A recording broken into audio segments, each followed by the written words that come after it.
आज राहुल गांधी की आम सभा नई सराय में संपन्न हुई। राहुल गांधी ने आम सभा को संबोधित करते हुए क्या कुछ कहा, सुनिए उनकी मौन ज़बानी।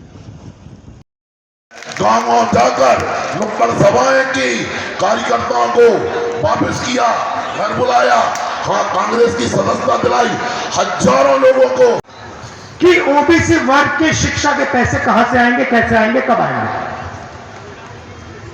आप मुझे समझा दो ओबीसी वर्ग का कि प्रगति कैसे होगी। जो देश को चला रहे हैं उसमें आपका एक आदमी नहीं है। अच्छा, ओबीसी की बात की, आदिवासियों की बात करता हूं। अगर हिंदुस्तान के बजट में 100 रुपए खर्च होते हैं तो 5 रुपए ओबीसी वर्ग के अफसर निर्णय लेते हैं। भाइयों बहनों, आदिवासी वर्ग के अफसर सिर्फ 0.1% डिसीजन लेते हैं। मतलब अगर हिंदुस्तान का बजट 100 रुपए का हुआ तो आदिवासी अफसर 10 पैसे का निर्णय लेते हैं। अब जैसे ही मुझे यह बात समझ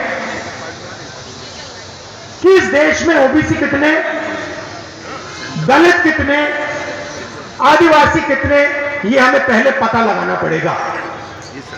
पता लगाने का तरीका जाति जनगणना।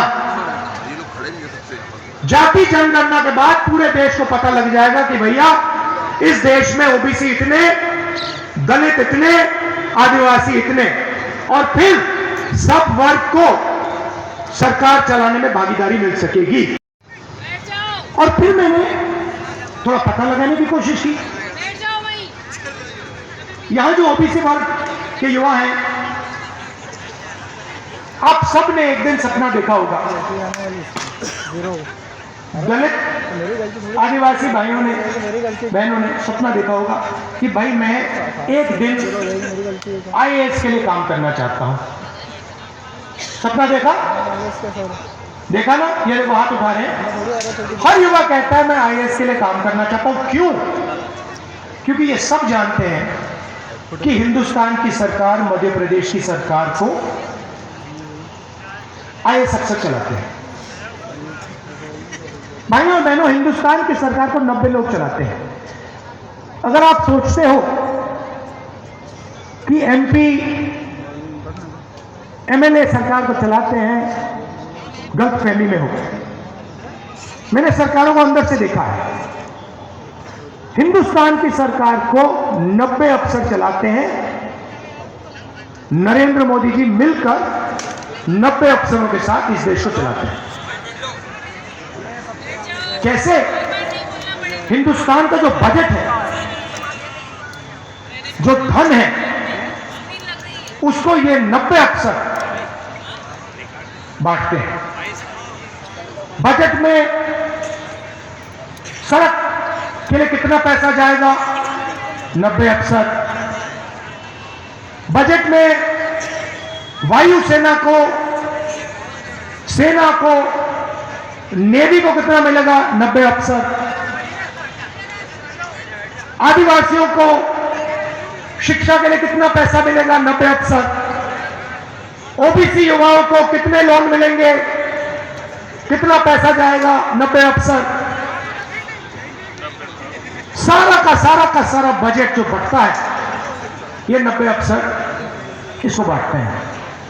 तो मैंने सवाल अपने आप से पूछा कि भैया इन 90 अफसरों में से ओबीसी कितने, दलित कितने, आदिवासी कितने? मोदी जी कहते हैं ओबीसी की सरकार है। भाई और बहनों, आप मुझे बता दो, 90 अफसरों में से जो हिंदुस्तान को चलाते हैं, ओबीसी कितने हैं? कोई नहीं बता पा रहा। हिंदुस्तान में ओबीसी की आबादी कितनी, किसी को नहीं मालूम। हिंदुस्तान में 90 अफसर जो देश को चलाते हैं उसमें ओबीसी कितने, किसी को नहीं मालूम। अच्छा भैया ये बता दो, हमारा जो बजट है लाखों करोड़ रुपए का, उसमें ओबीसी अफसर कितना निर्णय लेते हैं? कोई नहीं बता पा रहा। सन्नाटा है। मैं बताता हूं, 90 अफसर में से 3 अफसर ओबीसी वर्ग के हैं। और अगर हिंदुस्तान का बजट 100 रुपए का हो, हिंदुस्तान में सिर्फ, सुना होगा आपने, एक तरफ कहते हैं मेरा नाम नरेंद्र मोदी, मैं ओबीसी हूं, और दूसरी तरफ कहते हैं हिंदुस्तान में सिर्फ एक जात है, वो है गरीब। मगर जो मैंने अपनी आंखों से देखा, मैं आपको बताना चाहता हूं। मैं लाखों युवाओं से मिला और जब मैं उनसे पूछता था भैया आप बेरोजगार हो, आपकी जात क्या है, वो मुझे कहते थे मैं ओबीसी हूं, मैं दलित हूं, मैं आदिवासी हूं। तो मेरे दिमाग में सवाल उठा, इस देश, इन लोगों को, इन वर्गों को हिंदुस्तान को चलाने में कितनी हिस्सेदारी मिल रही है? सरल सा सवाल है। अगर इस देश में 50% ओबीसी है, वहां से मैं पूछता भाई क्या कर रहे हो? बेरोजगार हो, क्या पढ़े? इंजीनियर बनना चाहता हूं। आज क्या कर रहे हो? डॉक्टर बने, इंजीनियर बने, लॉयर बने। चुप हो जाते थे, मुंह से कुछ निकलता ही नहीं था। और फिर कहते थे नहीं राहुल जी बेरोजगार है। तो मेरे दिल में, दिमाग में यह सवाल उठा कि इतने लोग बेरोजगार क्यों हैं? इसका कारण क्या है? देश के लोग नफरत से भरे हुए हैं। मगर जब मैं निकला, नफरत मुझे कहीं नहीं मिली, सिर्फ मोहब्बत, आदर, रिस्पेक्ट, प्यार मिला। मैंने नारा दिया, नफरत के बाजार में मोहब्बत की दुकान खोल रहे हैं। तो सबसे बड़ा सवाल हमारे सामने, और अच्छा एक और बात, जब मैं युवाओं से मिलता था, और फिर आप जीएसटी में पैसा डालोगे, जैसे ही आपने अपने स्कूटर में, मोटरसाइकिल में पेट्रोल डाला ना, अदानी जी के जेब में सीधा पैसा जाता है, डायरेक्ट। तो दो सरकारें किसानों की, मजदूरों की, छोटे दुकानदारों की रक्षा करती है, और दूसरी सरकार जो अरबपतियों की रक्षा करती है। किसानों को आपने पैसा दिया, मजदूरों को आपने पैसा दिया, वो गांव में उसको खर्च करेगा, शहर में उसको खर्च करेगा, छोटे दुकानदार को फायदा होगा। आपने अडानी जी को पैसा दिया, अमेरिका में खर्च करेगा।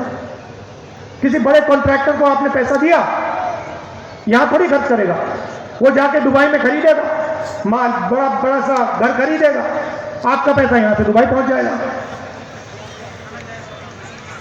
तो सबसे पहला कदम, अगर बेरोजगारी से लड़ना है, सबसे पहला कदम जाति जनगणना है, जिसको मैं एक्सरे कहता हूं।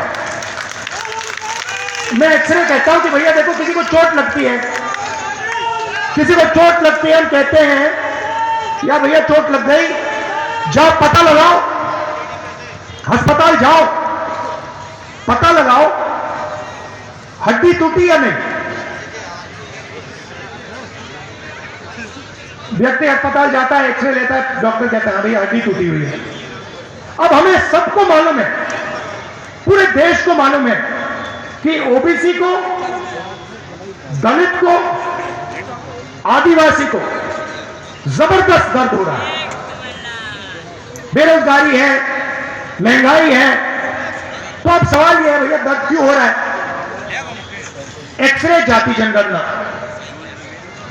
जिस दिन जाति जनगणना हो जाए उस दिन मध्य प्रदेश के हर ओबीसी को पता लग जाएगा कि भैया मेरे 50%, 60% आबादी है, मेरे 60% अगर आबादी है, 50% आबादी है तो हिस्सेदारी के लिए मैं बेरोजगार क्यों हूं?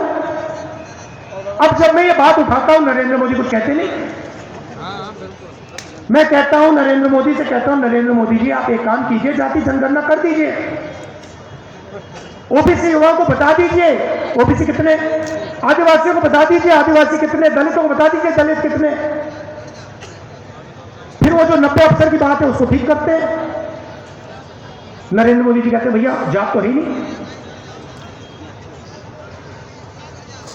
ओबीसी जात तो है ही नहीं, अपने आप को ओबीसी कहते हैं, मगर फिर कहते हैं जब जाति जनगणना की बात आती है कहते हैं भैया जात तो एक ही है, गरीब है हिंदुस्तान में।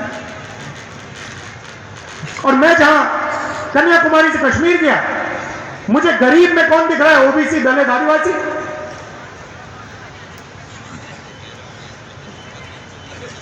तो ये आपके सामने सच्चाई है। हमारी सरकार आएगी तो मैं आपको संक्षेप में बताता हूं हम करेंगे क्या ना। और जब आप ईमेल करते हो वहां पर जवाब आता है भैया यहाँ पे तो ईमेल ही नहीं है। टेलीफोन करते हो कहते भैया टेलीफोन हम नहीं जानते, तुम्हारे खेत को तो नुकसान ही नहीं हुआ। तो ओबीसी से, दलित से, आदिवासी से पैसा निकला, 16 कंपनी वालों को पहुंच गया। प्राइवेटाइजेशन की बात होती है, कहते नरेंद्र मोदी कहते हैं सारा प्राइवेट कर दो। बड़े बड़े पब्लिक सेक्टर यूनिट्स जो थे सबके सब प्राइवेटाइज कर दिए। तो ये हुआ क्या? पब्लिक सेक्टर यूनिट में आदिवासी थे, दलित थे, ओबीसी थे, उनको परे कर दिया, कंपनी बेच दी, उनको बेरोजगार कर दिया और 2, 3, 4 लोगों को पूरा का पूरा माल बेच के देश की पूंजी बेच दी। ये अदानी बना कैसे? आपने कभी सोचा? ये अदानी एयरपोर्ट खरीद देता है, पोर्ट खरीद देता है।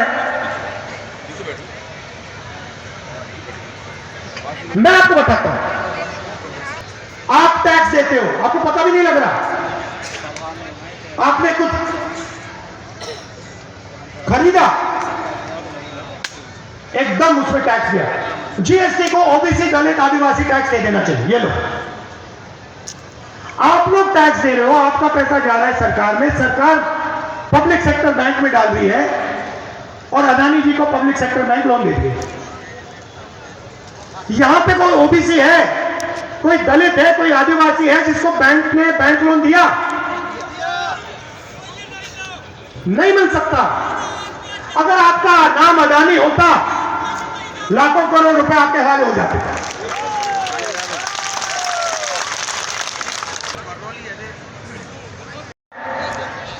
किसका पैसा? ओबीसी वर्ग का पैसा, दलित का पैसा, आदिवासी का पैसा, जीएसटी का पैसा। जो जब आप पेट्रोल खरीदते हो, आलू के चिप्स खरीदते हो, साबुन खरीदते हो, किसान औजार खरीदते हैं, जो आपके जेब से पैसा निकलता है, जीएसटी का पैसा 30,000 करोड़ रुपए फसल बीमा योजना में गया। ठीक है, 30,000 करोड़ रुपया भाइयों बहनों 16 कंपनियों को मिला। उन कंपनियों में ना एक ओबीसी है, ना एक दलित है, ना एक आदिवासी है। बात समझो, आपका पैसा, जीएसटी का पैसा, ये जो युवा ओबीसी युवा खड़े हैं, आपका पैसा आपके जेब में से निकला। आपको कहा गया प्रधानमंत्री फसल बीमा योजना लाएंगे आपके लिए। क्या होगा? तूफान आएगा, खेत का नुकसान होगा, आपको बीमा मिलेगा। आपने अपने पैसे भी डाल दिए उसमें।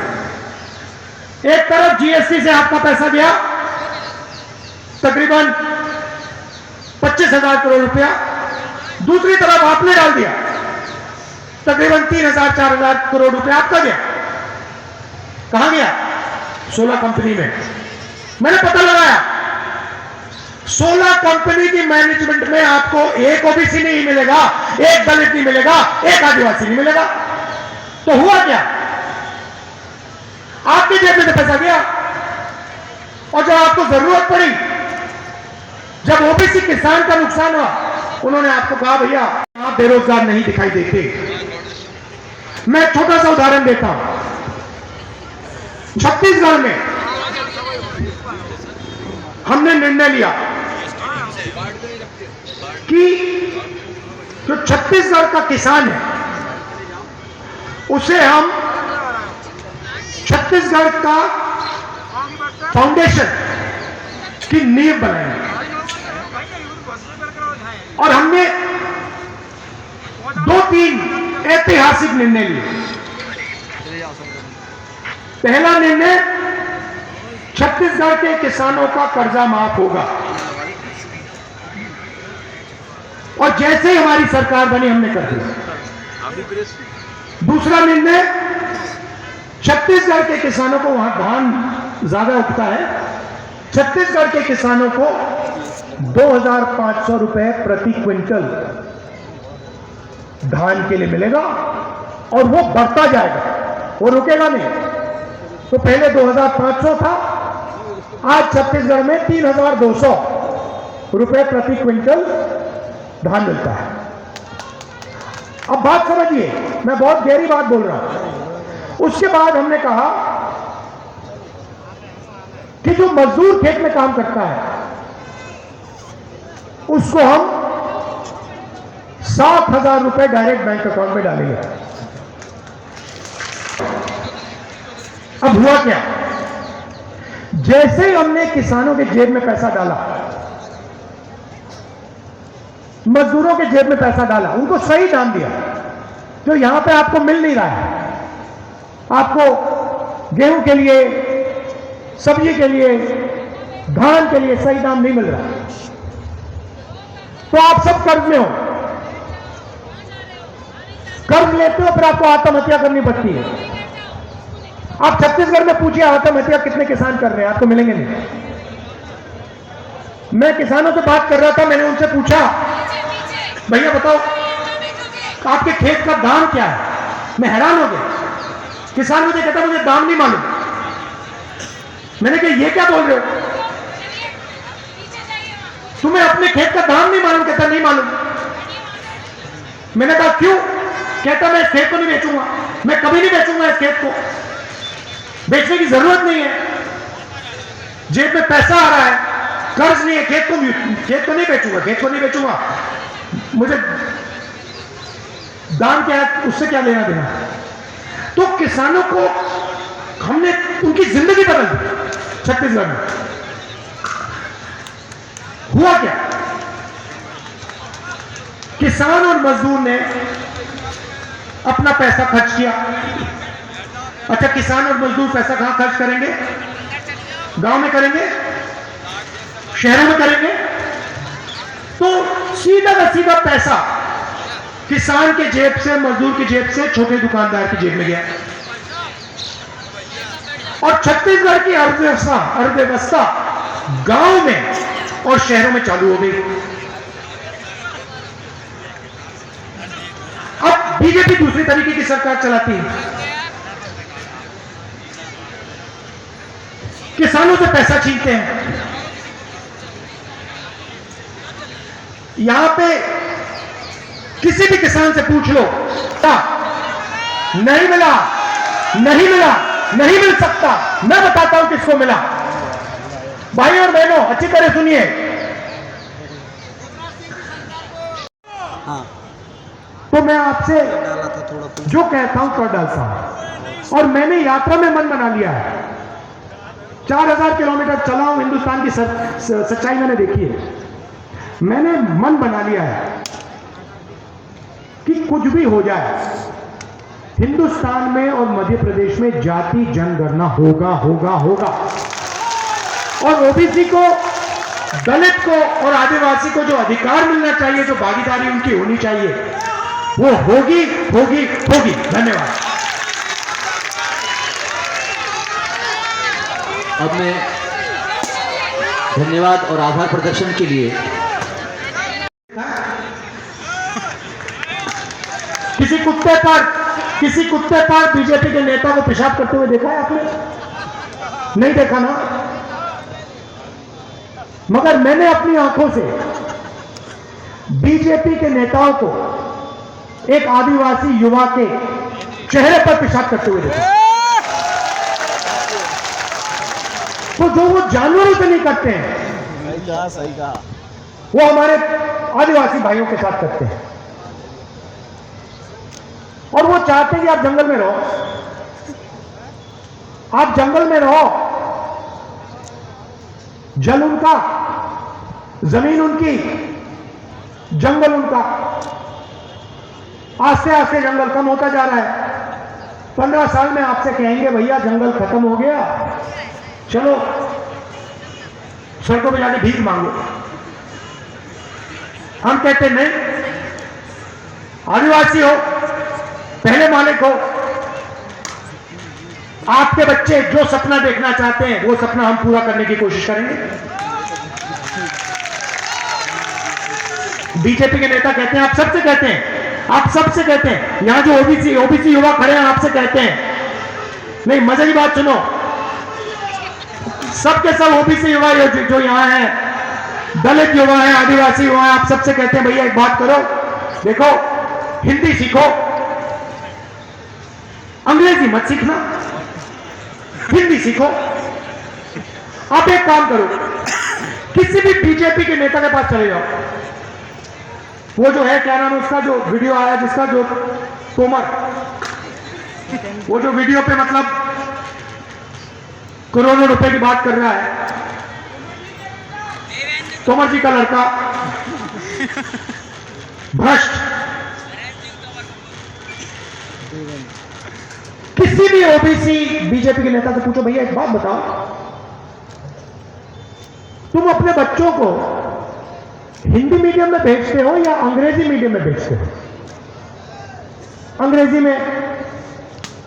तो अपने बच्चों को अंग्रेजी सिखाते हैं और आपसे कहते भैया अंग्रेजी गलती से भी मत सीख लेना। मैं बताता हूं क्यों। क्योंकि अगर आप अंग्रेजी नहीं सीखोगे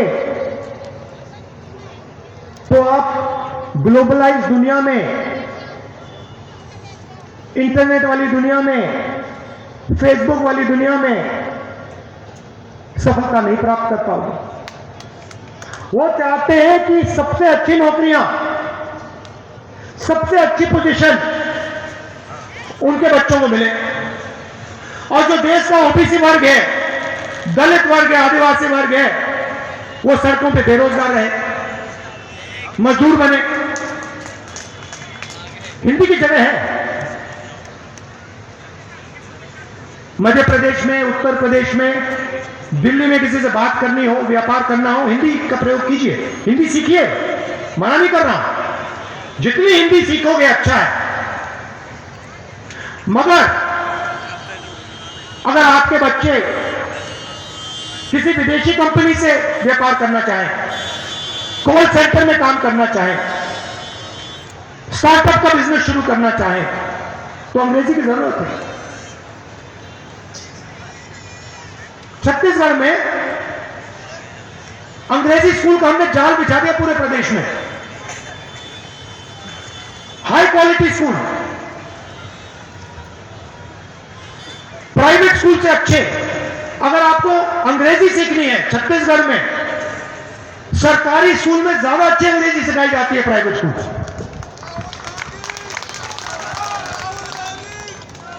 तो ये मैं आपसे कहना चाह रहा था। देखिए चुनाव है, कांग्रेस पार्टी यहां जीतने जा रही है, मैं यहाँ आपसे आता हूँ, वायदे करता हूँ, बोला था ना आपने, मैं वायदे पूरे करता हूँ। पिछली बार मैंने आपसे कहा था, मैं आपको झूठ नहीं बोलता, इसकी है पिछली बार मैंने आपसे कहा था देखिए जो किसानों का कर्जा माफ हो जाएगा। 40,000 वर्ग फीट। कर्जा माफ हमने पहली कैबिनेट मीटिंग में कर दिया। 15 लाख रुपए का वायदा नरेंद्र मोदी जी ने आपसे किया, हर बैंक अकाउंट में 15 लाख रुपए आएगा। हो गया पूरा? क्या व्हाट्सएप कर दे। उन्होंने कहा था नोटबंदी से किसान को, मजदूर को, छोटे दुकानदार को प्रदेश की नींव बनाई, वो हम यहां पे आपके लिए कर डालेंगे। मतलब किसान को, मजदूर को प्रोटेक्शन होगी, सही रेट मिलेगा, कर्जा माफ की जरूरत होगी तो कर्जा माफ हो जाएगा। क्योंकि हम जानते हैं जब तक किसान और मजदूर मजबूत नहीं होगा तब तक छोटा दुकानदार, छोटा बिजनेस वाला मजबूत नहीं होगा, और जब तक छोटा बिजनेस वाला मजबूत नहीं होगा तब तक रोजगार नहीं मिल सकता। पूरा पूरा कनेक्टेड है। आपने मध्य प्रदेश में किसान और मजदूर को मजबूत कर दिया, छोटा दुकानदार, छोटा व्यापारी मजबूत हो जाएगा, और उसके बाद एकदम रोजगार पैदा हो जाएगा। तो हम पहला काम किसान के लिए करेंगे, 27 लाख किसानों के लिए हम कर्जा माफ करने जा रहे हैं। मध्य प्रदेश के लिए 100 यूनिट बिजली 100 रुपए के लिए देने जा रहे हैं।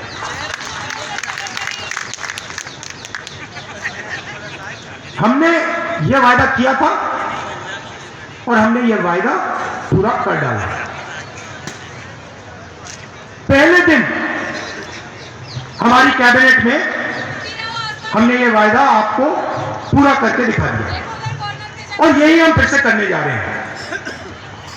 नरेंद्र मोदी जी 14 लाख करोड़ रुपए हिंदुस्तान के सबसे बड़े उद्योगपतियों के लिए माफ किए हैं। 14 लाख करोड़ रुपए। और जब हम उनसे कहते हैं कर्जा माफ कीजिए किसानों का, वो कहते नहीं करेंगे। तो 2 लाख रुपए तक का कर्जा मध्य प्रदेश की कांग्रेस की सरकार यहां किसानों के लिए माफ करने जा रही है। जो हमने छत्तीसगढ़ में किसानों के लिए किया, वहां पर सही रेट मिलता है धान के लिए, यहां पर हम 2,600 रुपए प्रति क्विंटल गेहूं के लिए मध्य प्रदेश के किसान को गारंटी करके देंगे। और ये 2,600 तक नहीं रुकेगा, ये आस्ते आस्ते बढ़ता जाएगा, 3,000 तक बढ़ेगा, 3,000 से भी आगे चला जाएगा। जैसे आपकी जरूरत बढ़ेगी वैसे इसका रेट बढ़ेगा। धान का रेट जो हमने छत्तीसगढ़ में गारंटी किया था, वो हम मध्य प्रदेश के किसान को गारंटी करेंगे। 2,500 रुपए प्रति क्विंटल आपको मिलेगा। जैसे ही ये काम होगा, वैसे आपके गांव में, आपके छोटे छोटे कस्बों में पैसा आना शुरू हो जाएगा और आपकी अर्थव्यवस्था बदल जाएगी। हमारी सरकार गरीबों के लिए काम करती है। राजस्थान में हिंदुस्तान का सबसे अच्छा स्वास्थ्य का सिस्टम है। वहां पे आपको कोई भी ऑपरेशन करवाना हो, दिल का दौरा पड़े, कैंसर हो जाए, कोई भी ऑपरेशन करवाना हो, फ्री में आपका वहां पे ऑपरेशन होता है राजस्थान के लोगों का। छत्तीसगढ़ में मैंने आपको समझाया कि हमने किसानों को प्रदेश की नींव, प्रदेश का फाउंडेशन बना दिया। कर्नाटक में हिंदुस्तान का सबसे अच्छा सोशल सिस्टम, गरीबों की रक्षा करने का सिस्टम, हर महीने 2,000 रुपए महिलाओं को। कर्नाटक में, कर्नाटक की महिलाएं, सुनिए मजे की बात सुनिए, कर्नाटक में कर्नाटक की महिलाएं बस में मुफ्त में घूमती हैं, एक पैसा नहीं देना पड़ता पूरे प्रदेश में।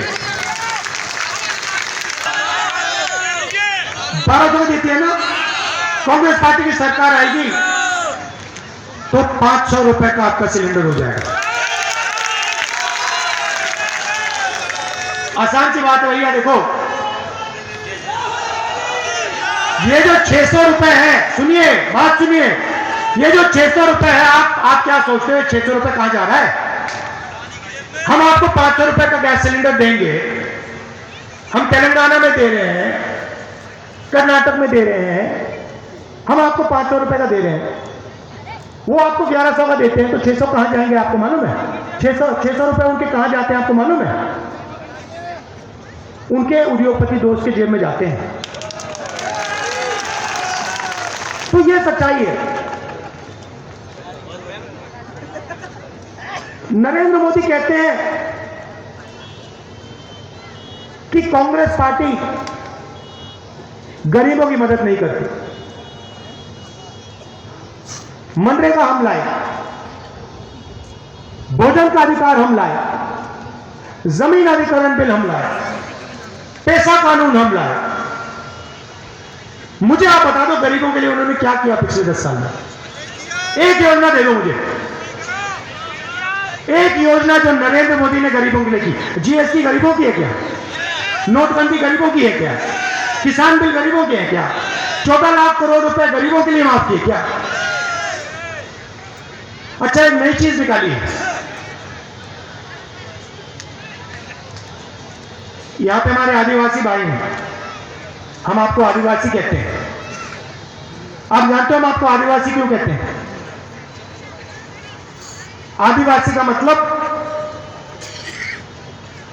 हिंदुस्तान की जमीन का पहला और असली मालिक। आदिवासी का ये मतलब, वो आपको वनवासी कहते हैं। वनवासी का मतलब जो लोग जंगल में रहते हैं। शब्द के अंदर बहुत छुपा हुआ है। हम कहते हैं कि जमीन आपकी, पहले आप थे, बाद में दूसरे लोग आए, मतलब जमीन का हक आपको मिलना चाहिए, मतलब पैसा कानून होना चाहिए, मतलब जमीन का अधिकार होना चाहिए। जल जंगल जमीन का अधिकार आदिवासियों को मिलना चाहिए। वो कहते नहीं आप वनवासी हो। वनवासी का मतलब आप तो जंगल में रहते हो। भाइयों और बहनों, आपने बीजेपी के कभी राहुल गांधी जी को सुनने आए, अपना कीमती समय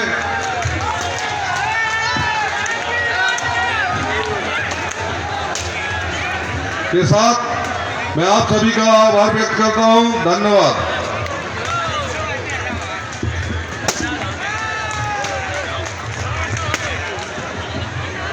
माननीय राहुल गांधी जी का स्वागत नई सराय में पुष्पहार के साथ क्षेत्र के कांग्रेस पार्टी के कार्यकर्ताओं ने किया है।